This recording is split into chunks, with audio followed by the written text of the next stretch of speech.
It's me welcome back to my YouTube channel. അപ്പം ഇത് രണ്ടാമത്തെ ഓണമാണ്. ആദ്യം തന്നെ ബീട്രൂട്ട് എന്താ കാണിച്ചതെന്ന് വെച്ച് കഴിഞ്ഞാൽ നമ്മൾ ഇത് രണ്ടാമത്തെ ഓണം സെലിബ്രേറ്റ് ചെയ്യാണ്. നമ്മൾ കുറച്ച് പേര് മാത്രമായിട്ട്, ഞങ്ങൾ 6 പേരായിട്ട്. 6 1 2 3 4 5 6, അതെ. നേച്ചിൻ്റെയും കുട്ടി 7 ആട്ടോ. അപ്പോൾ ആക്ച്വലി ഇതൊരു തട്ടിക്കൂട്ട് സംഭവമാണ്. 2 ദിവസം മുന്നേ പ്ലാൻ ചെയ്ത് തലേദിവസം വരെ വേണോ വേണ്ടയോ എന്ന് കൺഫ്യൂഷനിൽ ഉണ്ടായ ഒരു ഓണമാണ്.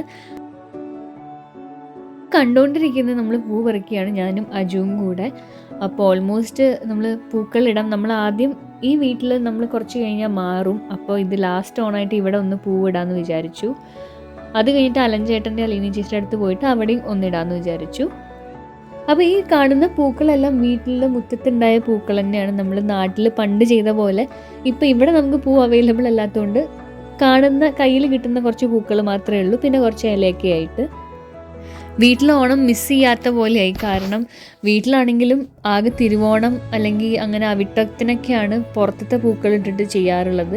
അതായത് ഭയങ്കര ഗംഭീരമാക്കിയിട്ട്. അല്ലാത്തതെന്ന് പറഞ്ഞു കഴിഞ്ഞാൽ അമ്മയും ഞാനൊക്കെ അവിടെ നിന്ന് അടുത്തുനിന്ന് കിട്ടുന്ന പൂക്കളും മീൻസ് വീട്ടുമുറ്റത്തുണ്ടാവുന്ന പൂക്കളും പിന്നെ ഇലകളൊക്കെ ഇട്ട്, അതാണ് കുറച്ചും കൂടെ എനിക്ക് രസം. പക്ഷെ മെയിൻ ഓണത്തിന് കുറച്ച് ആർഭാടാവാമല്ലോ, അപ്പോൾ അതാണ് സംഭവം. പിന്നെ നേരത്തെ നമ്മൾ ബീട്രൂട്ട് പച്ചടി കാണിച്ചിട്ടുണ്ടായിരുന്നു. തുടങ്ങിയത് എന്താണെന്ന് വെച്ച് കഴിഞ്ഞാൽ ഞാൻ തലേദിവസം ബീട്രൂട്ട് പച്ചടി ഉണ്ടാക്കുമ്പോൾ വീഡിയോ എടുത്ത് തുടങ്ങാമെന്ന് വിചാരിച്ചു. പക്ഷേ നെക്സ്റ്റ് ഡേ ബാക്കി കുക്ക് ചെയ്യുന്ന വീഡിയോസ് ഒന്നും എടുക്കാൻ പറ്റിയില്ല. അങ്കിത ചേച്ചി കുക്ക് ചെയ്യുന്നതാണെങ്കിലും ശരി, അലീന ചേച്ചി കുക്ക് ചെയ്യുന്നതാണെങ്കിലും ശരി, ഞങ്ങൾ 3 ഗേൾസ് ഓരോരോ കോൺട്രിബ്യൂഷൻ ചെയ്യാമെന്ന് വിചാരിച്ചു. ഞാൻ ചെയ്തത് പുളിശ്ശേരിയും ബീട്രൂട്ട് പച്ചടിയും അതുപോലെ ക്യാബേജ് ഉപ്പേരിയാണ്. അങ്കിത ചേച്ചി ചെയ്തത് ഈ 2 എണ്ണമാണ്. അത് തുറക്കാൻ പറ്റാത്തതുകൊണ്ട് ഞാൻ തുറന്ന് കാണിച്ചില്ല. തിരുവനന്തപുരത്തുള്ള മറ്റേ പരിപ്പ് സദ്യക്ക് കിട്ടുന്ന അതും അതുപോലെ എലിശ്ശേരിയും പിന്നെ പായസം ഉണ്ടാക്കി. അജുവിൻ്റെ വക മോരും ഉണ്ടായിരുന്നു. പിന്നെ അലീന ചേച്ചി സാമ്പാർ, അവിയൽ, പൈനാപ്പിൾ പുളിശ്ശേരി, അങ്ങനെയല്ലേ പറയുക. അപ്പോൾ ഇതൊക്കെയായിരുന്നു നമ്മുടെ ഐറ്റംസ്. അത് ലാസ്റ്റ് ഈ വീഡിയോയിൽ കാണും. അപ്പം ഒരു സന്തോഷത്തിന് ഒന്ന് സെലിബ്രേറ്റ് ആക്കാമെന്ന് വിചാരിച്ചു. തുടക്കത്തിൽ നമ്മൾ വിചാരിച്ചില്ല ഇത്രയും സക്സസ്ഫുൾ ആവുമെന്ന്. പക്ഷെ അവസാനം സദ്യയിൽ ഇലയൊക്കെ വെച്ചൊക്കെ കണ്ടപ്പോൾ തോന്നി, ഓ ഗംഭീരമാണല്ലോ എന്ന്. പൂക്കളിടുന്നതും ബാക്കി പരിപാടികളൊക്കെ കണ്ടിട്ട് വരും.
ഓൾമോസ്റ്റ് നമ്മൾ പൂക്കളെല്ലാം ഇട്ട് കഴിഞ്ഞു. പിന്നെ നമ്മുടെ ഒരു സ്റ്റാൻഡ് ഉള്ളത് കൊണ്ട് 4 പേര് അടങ്ങുന്ന ഒരു ഫോട്ടോ കിട്ടാം, എളുപ്പമാണല്ലോ. അപ്പോൾ പിന്നെ അതും കൂടെ കഴിഞ്ഞ് ഞങ്ങൾ നേരെ അലീന ചേച്ചി അലഞ്ചേട്ടൻ്റെ അടുത്ത് പോയി. കാരണം കഴിഞ്ഞ ഓണത്തിനൊന്നും ഞങ്ങൾക്ക് അലഞ്ചേട്ടനും അലീന ചേച്ചിയൊക്കെ നേച്ചുവിൻ്റെ പിറകെ അങ്ങനെയൊക്കെ ആയിട്ട് നമുക്ക് ഒരുമിച്ച് ഫോട്ടോ കിട്ടിയില്ല. അതുകൊണ്ട് ഇത്തവണ എന്തായാലും എടുക്കണം എന്ന് പറഞ്ഞാൽ ആദ്യം അതാണ് ചെയ്തത്. അപ്പം നേച്ചു അവിടെ സുന്ദരനായിട്ടൊരു വൈറ്റ് ആൻഡ് വൈറ്റ് ഒക്കെ ഇട്ടൊരു, പിന്നെ ഞാൻ അവിടെ ചെന്നതും അലീന ചേച്ചി ഉണ്ടാക്കിയിരിക്കുന്ന എല്ലാം തുറന്നു നോക്കി വീഡിയോ എടുത്തു. കാരണം ചേച്ചി എന്തായാലും എടുക്കാൻ ചാൻസ് ഇല്ലല്ലോ. അപ്പോൾ അതൊക്കെ കഴിഞ്ഞ് ഞങ്ങൾ നേരെ ഫോട്ടോ എടുക്കാൻ പോയി. അത് ഫോട്ടോ എടുക്കുന്നതിന് മുന്നേ നടന്ന കുറേ കാര്യങ്ങളാണ് ഇതൊക്കെ.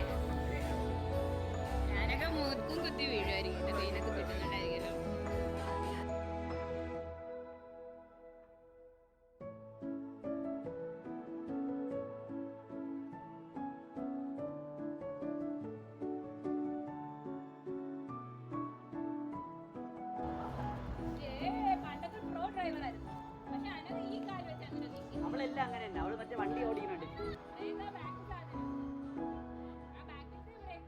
നല്ലപോലെ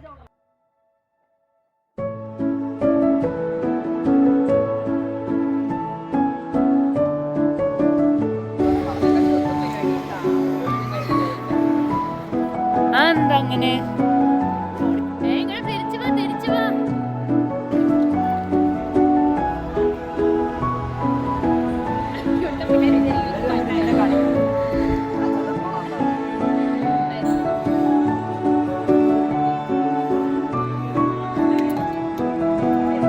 ഇവരെവിടെ?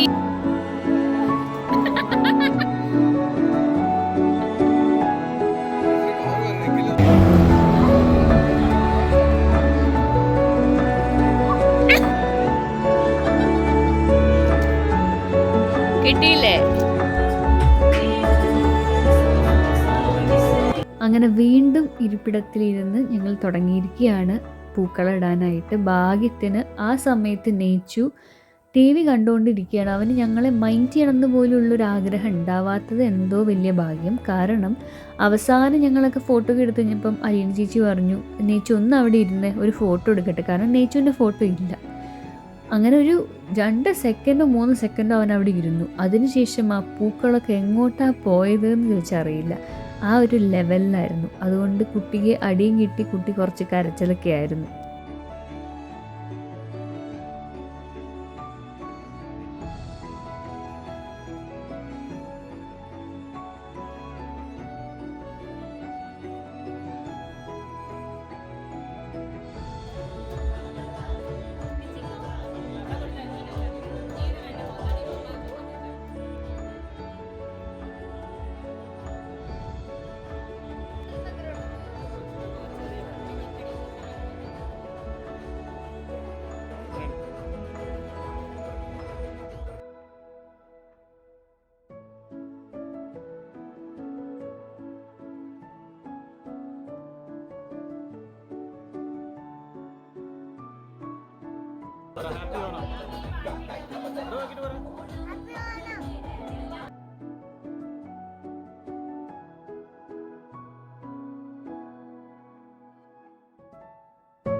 മുട്ടൂരിപ്പോയി. ആ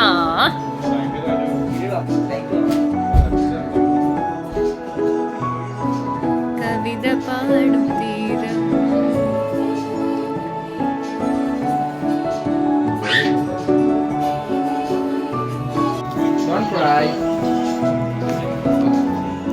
അലഞ്ചേട്ടനെ ചിരിക്കുന്ന അവർക്ക് പകരം.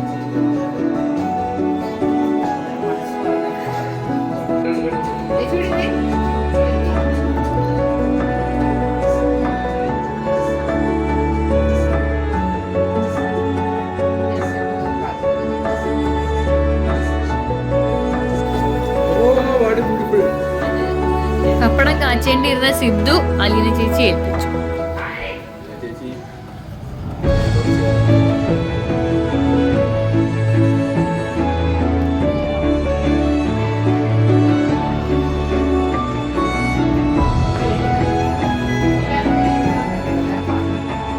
വിളമ്പാൻ തുടങ്ങിയിട്ടുണ്ട്. എല്ലാവരും കൺഫ്യൂസ്ഡാണ് എന്തെന്ന് തുടങ്ങണം, ഏത് തുടങ്ങണം എന്ന്. അപ്പോൾ എനിക്ക് അച്ഛനെയാണ് ഓർമ്മ വന്നത്. കാരണം അച്ഛൻ കൃത്യമായിട്ട് എവിടെയൊക്കെ എന്തൊക്കെ വിളമ്പിയിട്ടില്ലെന്നുണ്ടെങ്കിൽ അപ്പം കേൾക്കും ചീത്ത, ആരാണോ വിളമ്പുന്നതെന്നെങ്കിൽ.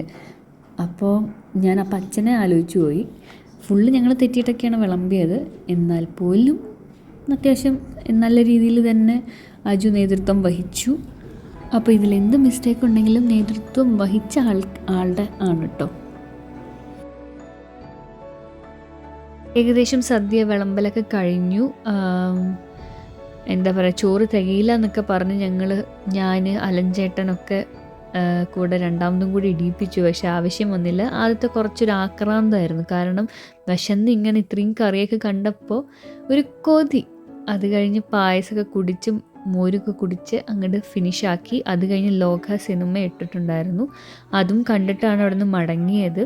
അപ്പോൾ നേച്ചു ആസ് യൂഷ്വൽ അവനൊരു ഇല അവിടെ വെച്ചിട്ടുണ്ടായിരുന്നു. പക്ഷെ അവനും കഴിച്ചൊന്നുമില്ല.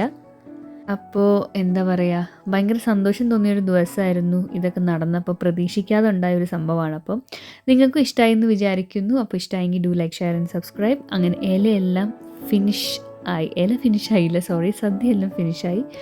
അത് ഇല കാണുമ്പോൾ തന്നെ മനസ്സിലാവില്ല. ചിലർക്കൊക്കെ എണീക്കാൻ വയ്യാതെ അവിടെ ഇരിക്കുകയാണ്. അപ്പോൾ അത്രയേ ഉള്ളൂ. ഇനി വീണ്ടും അടുത്ത വീഡിയോ ആയിട്ട് വരാം. അതുവരേക്കും bye and thank you for watching.